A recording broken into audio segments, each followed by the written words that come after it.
இல்லை சொல்லிட்டேன், இப்போ நான் கொடுத்துட்றேன்.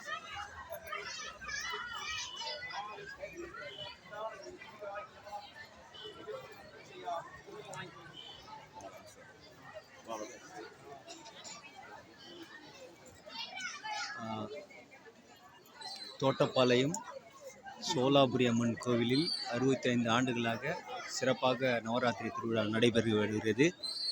இங்கு முக்கியமாக ஒவ்வொரு வருடமும் இந்த சந்தான லட்சுமி அலங்காரத்தன்று, சந்தானம் என்றால் குழந்தை பாக்கியம், இது சிறப்பாக இங்கே வந்து வேண்டிக் கொள்பவர்களுக்கு இங்கே குழந்தை பொம்மை குழந்தையாக வந்து இங்கே பிரசாதமாக கொடுக்கிறார்கள்.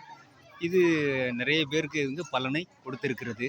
தோட்டப்பாளையம், வேலூர் மாவட்டம், சோலாபுரி அம்மன் கோவில்.